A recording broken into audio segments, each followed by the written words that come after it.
Hello বন্ধুরা, আপনারা কেমন আছেন? রাস্তার পাশে এত বড় মাছ, আমি তো দেখে অবাক। এত বড় মাছ আমি কখনো দেখেছি কিনা মনে করতে পারছি না।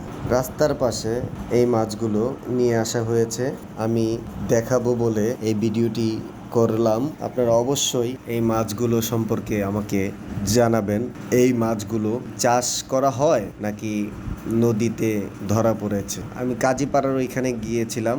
মেট্রো রেল স্টেশনের কাছে এই মাছগুলো নিয়ে বিক্রেতারা বসে আছে বিক্রি করার জন্য।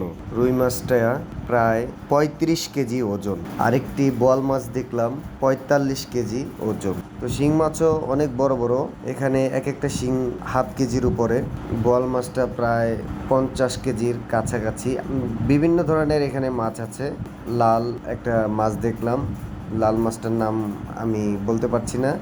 এখানে চিংড়ি মাছ আছে, বিশাল বড় বড় চিংড়ি, বাইলা মাছ, আবার ট্যাংরা মাছ, বাইং মাছ, মানে নানান ধরনের মাছ নিয়ে বিক্রি করার জন্য। আমি এখন এই ভিডিওটি করলাম আপনাদেরকে দেখানোর উদ্দেশ্যে।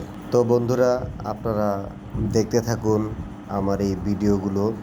আরও চমৎকার চমৎকার ভিডিও নিয়ে আপনাদের মাঝে হাজির হব। আপনারা সবাই আমার এই ভিডিওগুলোতে লাইক এবং শেয়ার করে দিবেন। আরও নতুন নতুন ভিডিও আপলোড দেওয়ার সাথে সাথে আপনাদের কাছে পৌঁছে যাবে। আজ এ পর্যন্তই। আপনারা সবাই ভালো থাকুন, সুস্থ থাকুন।